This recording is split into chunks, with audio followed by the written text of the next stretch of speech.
우리 여기 젊은 우리 자녀분들은 아마 요즘에 소풍을 그렇게 안 할 거로 생각하는데, 저희 어렸을 때 우리 어르신들 아마 대부분 아마 저하고 동의하실 것 같아요. 꼭 소풍을 가면은 주로 어디로 가죠? 산의 절로, 그렇게 절 근처로. 저는 특히 그 기억이 많이 나요. 소풍 갔다 그러면 이미 예상이 돼요. 어디 산에 절에 가서, 거기 산에 가서 이렇게 구경하고 또 거기서 식사하고 소풍을 다녀왔던. 그리고 여기 우리 목동 중앙교회 와보고 또 용왕산에 가봤더니 저 뒤쪽에 또 거기 절이 하나가 있더라고요. 그래서 어쩔 수 없이 지나다니면 늘 보여요. 보니까 이번 뭐 행사 때, 또 어떤 뭐 행사 때 절도 굉장히 큰 행사들을 많이 하더라고요. 뭐 브랜카드도 붙이고, 심지어는 뭐 연예인들도 초청해서 행사도 하고. 그리고 무슨 입시 때나 무슨 일이 있으면은 같이 걷다가 많은 사람들이 갑자기 서요. 제 앞에 갔던 사람이 갑자기 서죠. 그래서 왜 서시나 봤더니 갑자기 그분이 저를 향해서 이렇게 뭐라고 이렇게 하고 열심히, 그래서 좀 당황하죠. 그래도 뭐 그분의 종교니까 제가 존중을 하고 지나가는. 여러분, 세상 사람들은 이러한 다 종교가 있는 것을 보게 됩니다. 다 어떤 겉으로 크게 표현은 안 하지만은 이 마음 속에 어떤 영혼을 향한 어떤 절대자의 힘을 통해서 축복을 받고자 하는 어떤 영원한 세계를 향한 어떤 끊임없는 갈망과 소원이 있는 것을 부인할 수가 없습니다. 어떤 민족도 찾아보면 공통된 특징이 뭐냐? 종교가 없는 민족이나 나라가 없습니다. 저 작은 숲속에 정글에 사는 작은 부족을 찾아봐도 다 자기 나름대로 어떤 의식을 치르고 있습니다.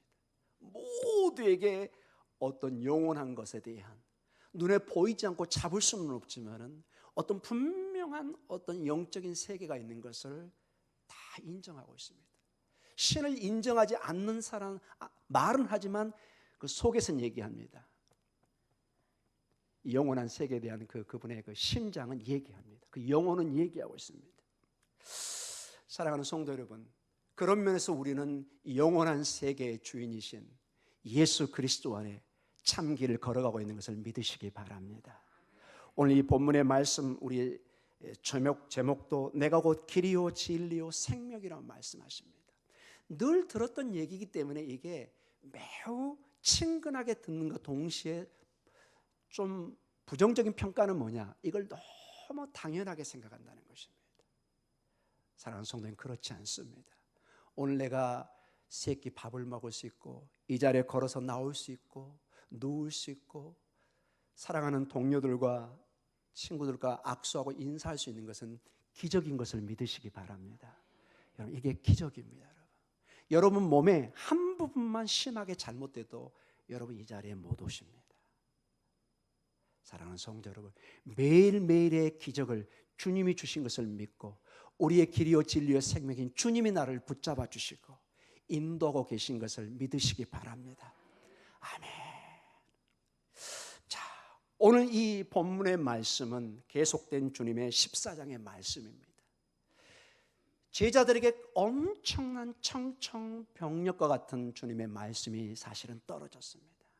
3년 가까이 동고동락하며 정말 이분만이 내 소망이구나, 이분을 내가 따르면은 나는 살겠구나, 그 마음으로 가족도 직장도 모든 걸 내려놓고 정말 내 인생의 모든 걸 바쳐서 따라가는데, 어느 날 나는 떠나야 되겠다. 나는 이제 너희와 함께 하지 못한다. 제가 몇 번의 가족과 비유를 했죠. 어린 아이들, 2-3살 먹은 애들, 4-5살 먹은 애들을 놓고 가야 되는 부모의 심정을 생각해 보십시오. 그 아이들은 도무지 이해할 수가 없는. 그래서 여러분, 이 14장 1절에서 3절을 다시 한번 읽어보도록 하겠습니다. 요한복음 14장 1절입니다. 같이 읽어볼까요? 너희 마음에 근심하지 말라. 하나님을 믿으니 또 나를 믿으라. 자, 우리 1절만 잠깐 보도록 하겠습니다. 근심하지 말라. 이 얘기는 뭐냐? 그들이 지금 뭐에 가득 차 있다는 거예요? 근심에 가득. 벌써 얼굴에 수심이 가득해요. 여러분, 인사하는데 어떤 사람 어때요? 활짝 웃는 얼굴 있지만 벌써 얼굴이 수심 있는 사람 보면 뭘 느껴요? 아, 저분에게 좀 문제가 있겠구나. 뭔가 웃지 못하는, 얼굴을 아무리 피우고 싶지만은 감출 수가 없어요, 여러분. 이것을 민낯이라고 그럽니다. 민낯. 여러분이 화장을 해도 못 감춥니다. 벌써 눈가, 입술, 모든 말투에 여러분의 근심이 배겨 있어요. 절대로 이건 숨길 수가 없어요. 제자들이 지금 너무 놀란, 마치 강하고 담대하라 여호수아에게 주님이 말씀할 때 여호수아 이스라엘 백성이 덜덜덜 떨고 있어요. 왜? 그 눈앞에 여리고성이 보이거든요. 이건 가면 죽는 거예요, 여러분. 뻔히 알고 있어요. 자기들은 사실은 농사만 짓던 사람들이, 목축하던 사람이에요. 고센 지역에서 아무런 준비가 안 된 사람인데 이미 정탐을 해봐서 이스라엘 상황이 얼마나 심각한가를 잘 알고 있습니다. 이건 최정예 부대들이, 특수부대가 있는 거나 마찬가지예요, 여러분. 그러니 얼마나 덜덜덜 떨고 있었어요. 그리고 그토록 홍해 그리고 광야에서 함께 있던 그 능력의 모세가 이제 있어요, 없어요? 더 이상 없어요. 강력한 하나님의 임재의 상징이었던 지도자가 사라진 상태예요. 이걸 패닉, 공포, 좌절, 한 발자국도 내딛지를 못합니다. 그때 주님이 얘기합니다. 아니다, 내가 너희에게 용기를 줄 테니 가고 탐대로 내가 약속한 땅이다. 너희는 발을 내딛기만 하면 된다. 오늘 이 제자들에게 주님이 말씀하십니다. 제자들아, 근심하지 말라. 여러분, 이 근심이 원뜻을 어디에도 사용할 수 있다고 그랬죠? 마음이 요동치는, 물이 뒤섞여서 요동치는, 지금 물이 요동치기 때문에 이것을 잠잠하게 하기가 쉽지가 않은, 이미 이들은 요동치고 있는 그 제자들에게 근심하지 말라. 여러분, 그 근심하지 않고 주를 믿을 수 있는 근거가 2절, 우리 2절 다시 한번 읽어보겠습니다. 요한복음 14장 2절입니다. 내 아버지 집에 거할 곳이 많도다. 그렇지 않으면 너희에게 일렀으리니 내가 너희를 위하여 거처를 예비하러 가노니. 3절, 가서 너희를 위하여 거처를 예비하면 내가 다시 와서 너희를 내게로 영접하여 나 있는 곳에 너희도 있게 하리라. 아멘. 아버지 집, 즉 천국입니다. 거기에 거할 곳, 뭐라고 해석할 수 있다고 그랬죠? 방들이 많다는 거예요, 여러분.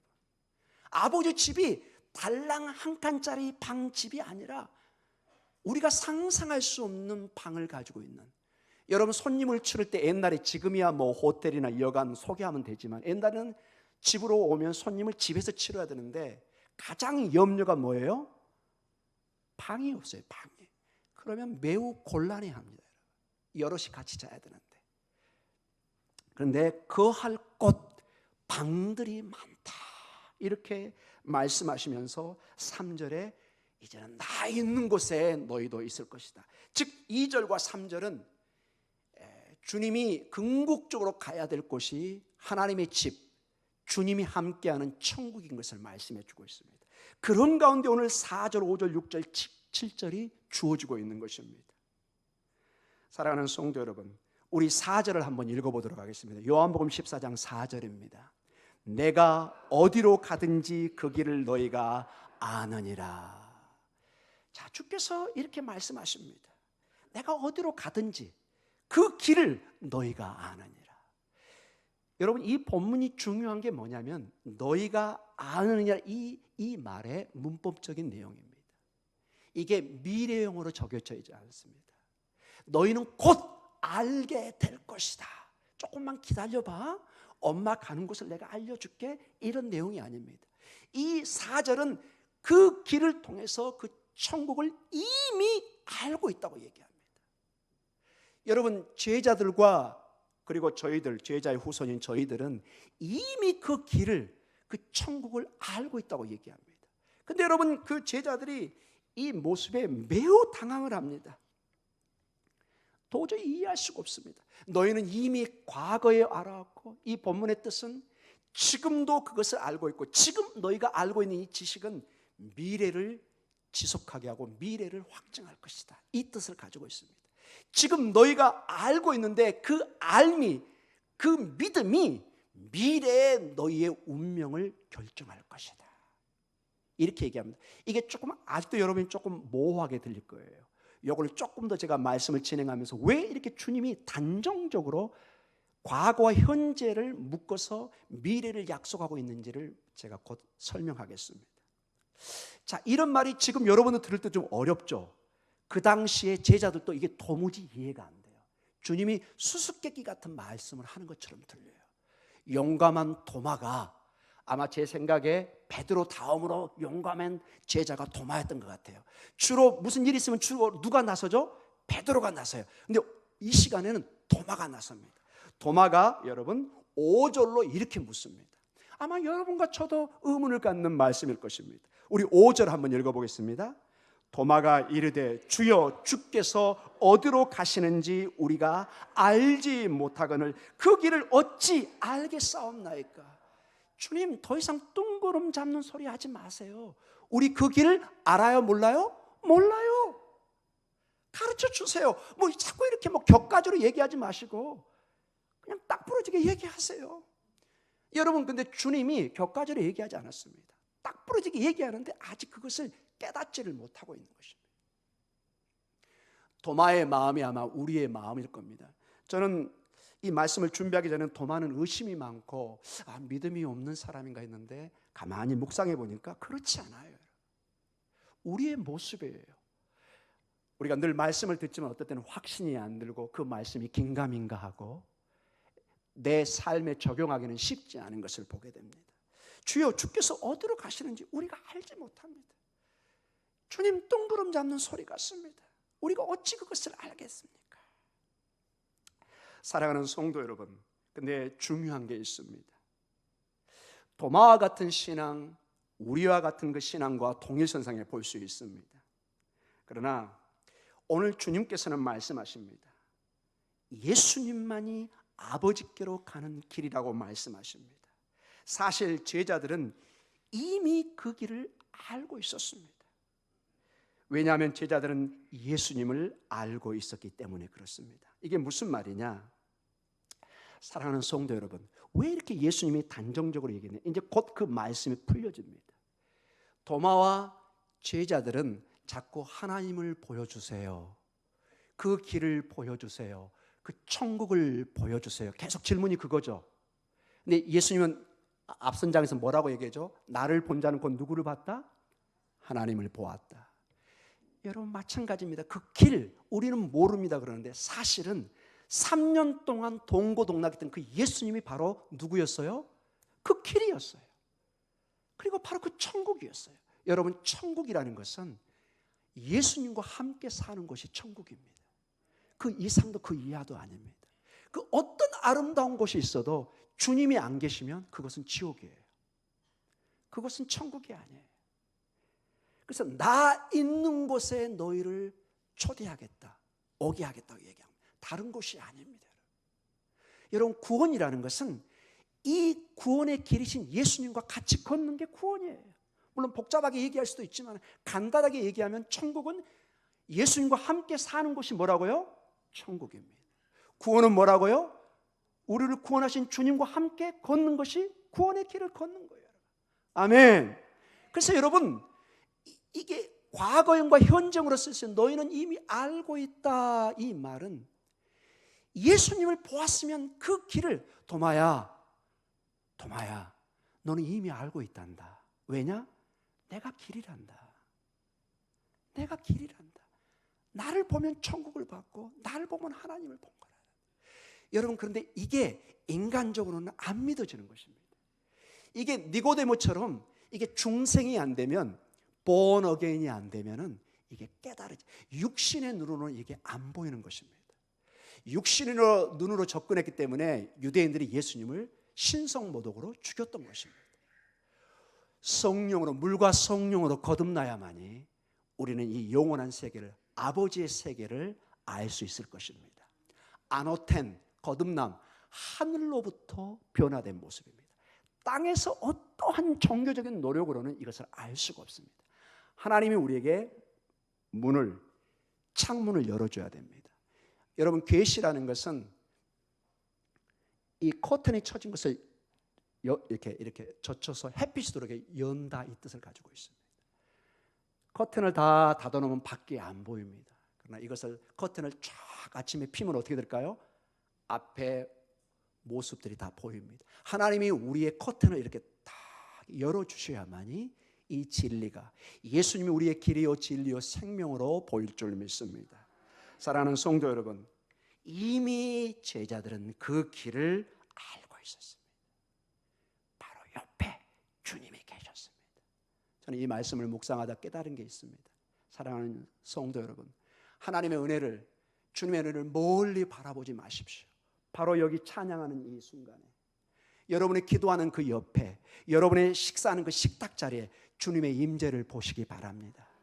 주님은 여기 있다 저기 있다는 거죠. 여러분의 믿음 속에, 여러분의 기도 속에, 여러분의 찬양 속에 그곳에 임재하고 있는 것입니다. 그것을 깨달을 때 2020년은 새로운 인생, 새로운 믿음의 길을 열어갈 수 있을 줄 믿습니다. 세상 사람들은 이것을 이해하지 못합니다. 세상의 종교는 그토록 노력하지만은 땅에서 어떤 진리를 찾으려고 하다 보니까 하늘의 것을, 차원이 다른 하늘의 것을 이해할 수가 없습니다. 세상의 사람들은 이 천국의 진리를 깨닫기 위해서, 그 길을 깨닫기 위해서 여러 가지 어떤 특별한 방법들을, 어떤 준비가 필요한 것을 얘기합니다. 많은 좋은 일들을 해야 천국에 간다. 자선 사업을 많이 해야 된다.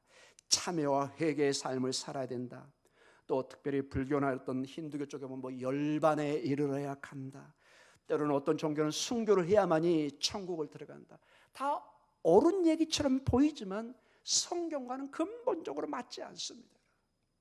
사랑하는 성도 여러분, 성경은 분명히 얘기합니다. 우리 모두에게 어떤 길이 막혀 있다고 얘기합니다. 근본적으로 성경은 얘기합니다. 우리 스스로 인간이 하나님의 이 진리, 생명을 알 수도 없고 이룰 수도 없다고 얘기하고 있습니다. 무언가 하나님 편에서 해결점을 주셔야 됩니다. 여러분 3살, 4살 먹은 애에게 네 인생 네가 살아라, 이게 인생의 운명이란다. 여러분 불가능한 소리입니다. 전적인 부모의 돌보심과 이끄심이 없으면 그 꼬마 어린아이는 사실은 살 수 없습니다. 마치 우리의 영적인 상태가 그런 상태라는 것입니다. 구약 성경에 보면은 여러분 이러한 하나님의 그 생명, 하나님을 만나는 길로 어떤 방법이 제시되어 있습니다. 성전이 세워지기 전에 광야길에 보면 회막, 성막이 주어져서, 그리고 나중에 예루살렘에는 성전이 주어져서 그곳에서 제사를 지내면서 하나님 보좌로 나아가는 유일한 길을 하나님이 허락해 주셨습니다. 근데 그 중에 중요한 특징이 하나가 있는 게 뭐냐면 지성소가 있습니다. 가장 거룩한 곳, Holy of Holies, 가장 거룩한 곳. 그곳은, 이 성전은 매일 제사장들이 레인들하고 봉사하는 곳입니다. 그런데 지성소와는 절대로 아무나 들어갈 수 없고 대제사장이 1년에 딱 한 번 대속죄일에 들어가서 이스라엘의 모든 백성들의 죄와 그 모든 걸 등에 지고, 상징적이죠, 가서 제사와 기도를 통해서 하나님 앞에 예배드리는 것을 보게 됩니다. 휘장에, 지성소에는 휘장이 있습니다. 두꺼운 휘장입니다. 거기 휘장은 특히 두께가 높습니다. 항상 닫혀져 있습니다. 이 휘장은 상징적 의미입니다. 하나님의 인간적인 임재인 이 지성소에 아무나 들어갈 수 없어요. 뭔가 인간과 하나님 간의 분리가 이루어지고 있다는 것입니다. 그런데 성경은 이것이 구체적으로 무엇을 얘기하고 있냐, 이 휘장이 가리키고 있는 것이 무엇이냐, 로마서 3장 23절입니다. 로마서 3장 23절에 분명한 하나님의 계시를 통해서 우리에게 무엇이 문제가 있는가를 한마디로 정의하고 있습니다. 같이 읽습니다. 모든 사람이 죄를 범하였으며 하나님의 영광에 이르지 못하더니. 여러분 몇몇 사람만 죄를 졌나요? 예외가 없습니다. 여러분 가끔 방송이나 어떤 책들을 보면 위대한 성인들이 나옵니다. 감히 따라갈 수 없는, 수십 년을 참여하고 도를 닦고 성경이 얘기합니다. 너 죄인아. 그 어떤 인간도 하나님 앞에 스스로 거룩해질 수 없어요.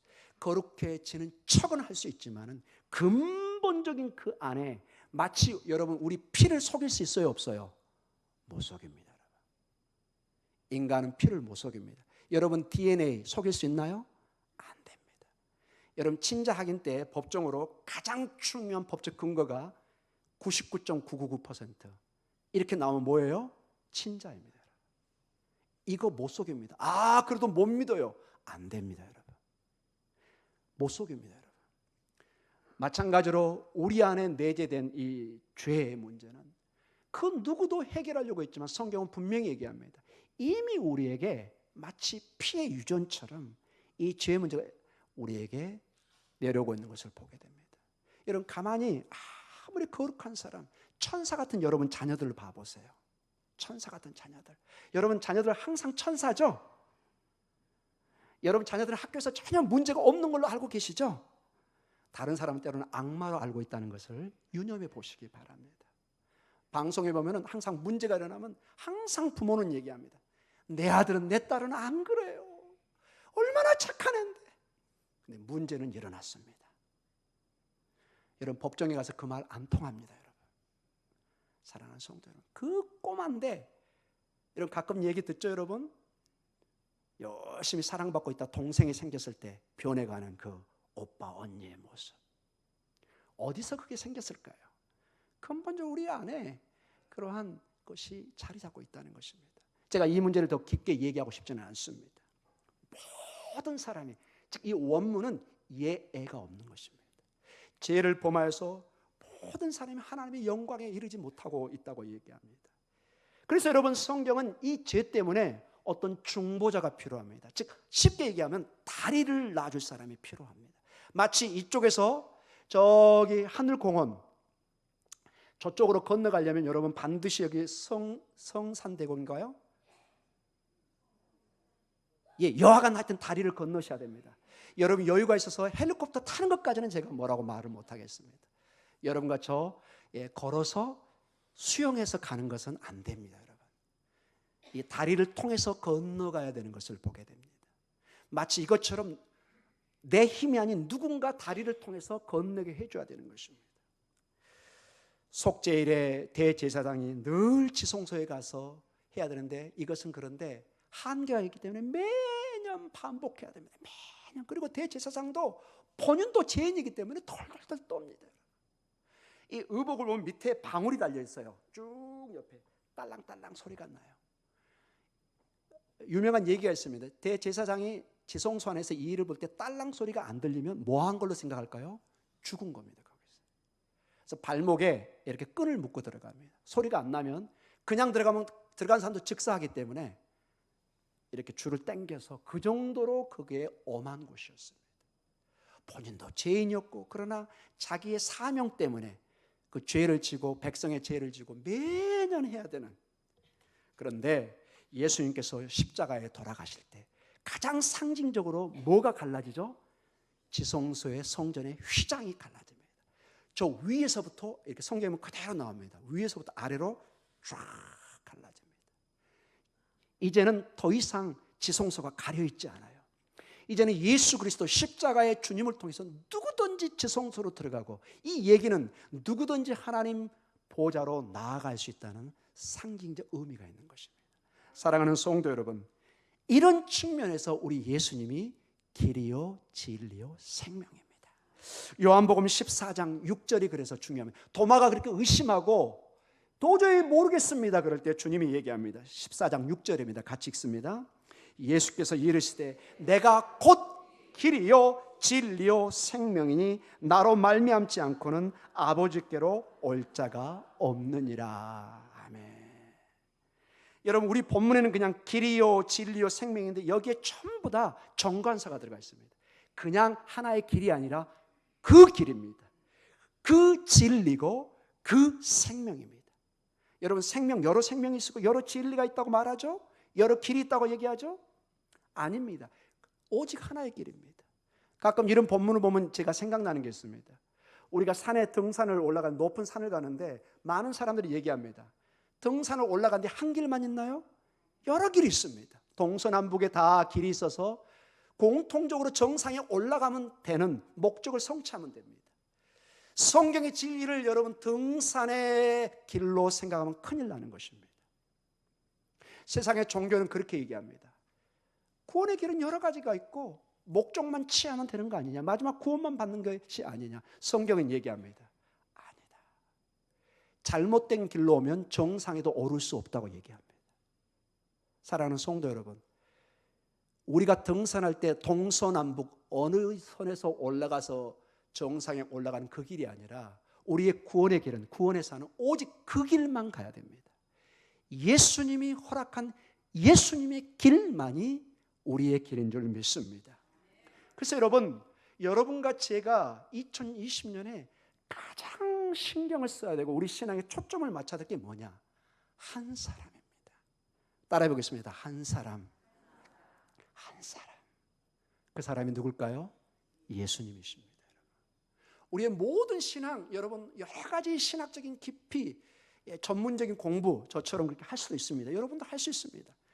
그러나 그 모든 신앙 공부와 모든 여러분의 신앙의 예배와 기도와 그 모든 중심에는 딱 한 사람에게 초점이 맞춰져야 됩니다.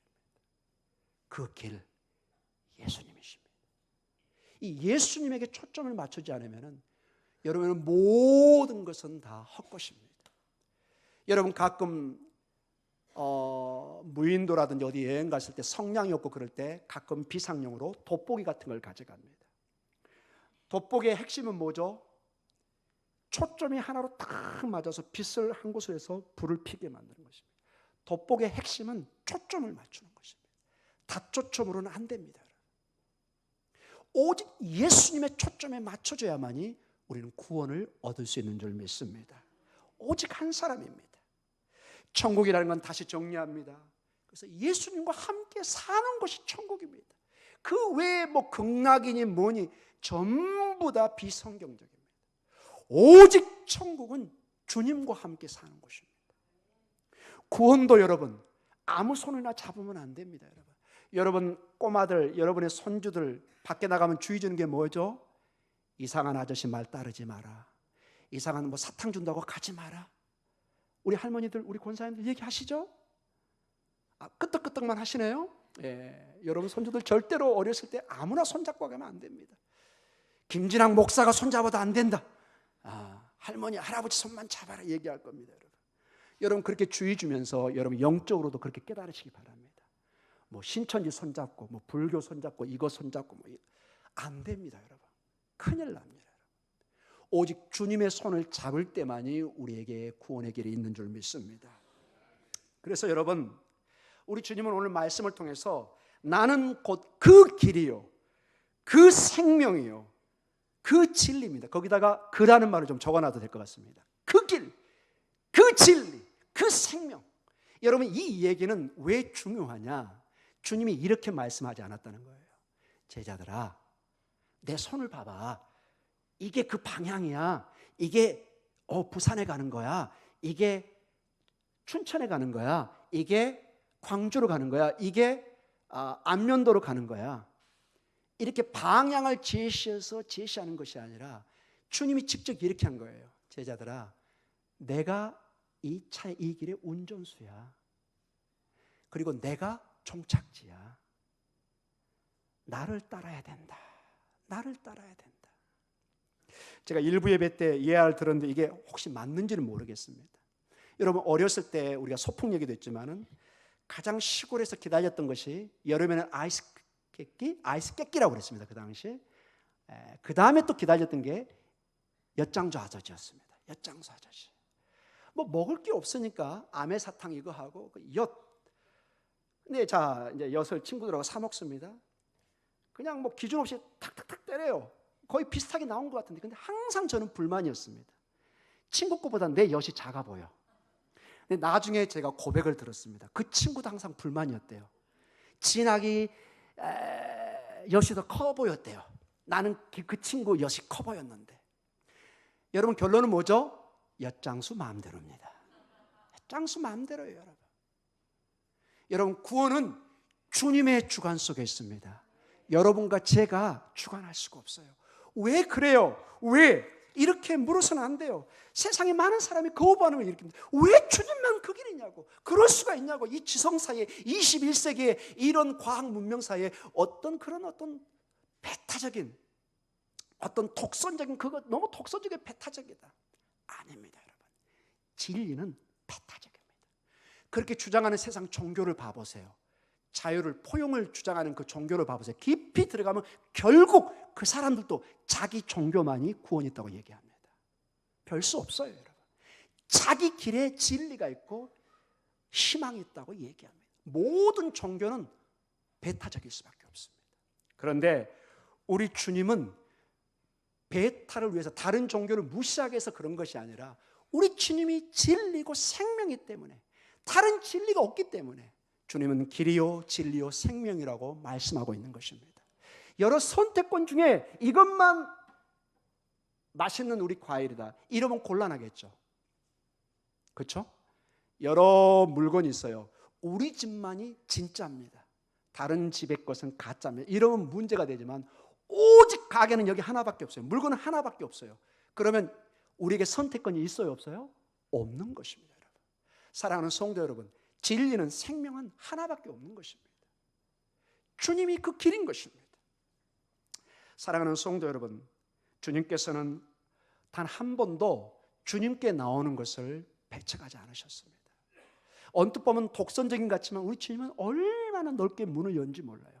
누구든지 주님께 나오는 걸 막지 않습니다.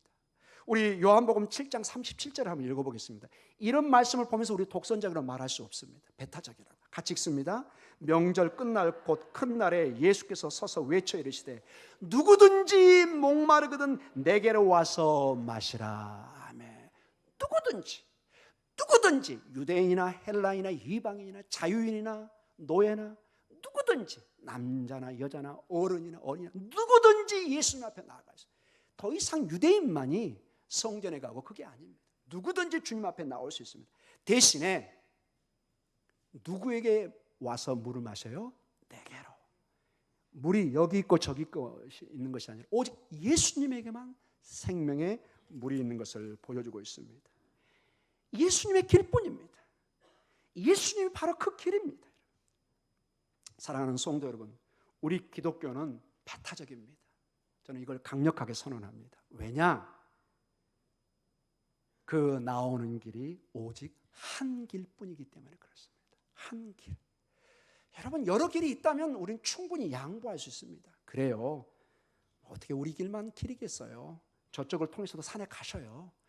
뭐 용왕산이 꼭 이쪽으로만 갑니까? 저쪽 그 2대 부속병원 그쪽에서도 올 수도 있고 저쪽에서도 올 수 있고 얼마든지 그 다음에 저 현대백화점 쪽에서도 올라올 수 있고. 여러분, 제가 여기 목동중앙교회 목양간을 통해서만 용왕산 가야 됩니다. 아이고 이게 뭔 소리야. 그러겠죠, 여러분. 그러나 주님께 나아가는 길은 한 길밖에 없다는 것입니다. 여러 길 중에 하나를 선택하는 것이 아니라는 것입니다. 사랑하는 성도 여러분, 오직 예수 그리스도 안에 한 길을 바라면서, 그러나 그 길은 예수님과 동행할 때 우리에게 구원이 천국의 길로 인도된 줄 믿으시기 바랍니다. 이 길을 걷는 사람은 주님과 함께하기 때문에 여러분 너무나 놀랍습니다. 사랑하는 성도 여러분, 이 길의 권위가 그 다음 두 마디에 계속 연결됩니다. 여러분, 길이라고 끝나지 않죠. 나는 길이요 진리요 생명입니다. 여러분, 진리, 생명, 유일한 진리요 생명입니다. 유일한 생명이요 진리입니다. 거기에 권위가 있습니다. 유일한 우리의 진리고 생명이신 그분이 유일한 길을 얘기할 때 우리는 뭐 할 수 있어요? 신뢰할 수 있는 것입니다. 유일한 생명의 진리가 말씀하십니다. 이것이 내 길이다. 내가 그 길이다. 우리의 대답은 뭐라고요? 아멘. 주님 그 길을 쫓겠나이다. 구원이 주께 있사오니 내가 어디로 가오리까? 여러분의 고백이 되시기 바랍니다. 2020년은 오직 나와 내 가족은 여호와 하나님만을 섬기겠다는 여호수아의 고백처럼 이제는 우리에게는 나와 내 가족은 오직 예수 그리스도만을 믿고 나아가겠다는 그 진리의 고백 속에서 어떤 어려움 속에서 믿음의 용기로 승리하는 여러분의 길이 되시기를 간절히 축원합니다. 기도하겠습니다.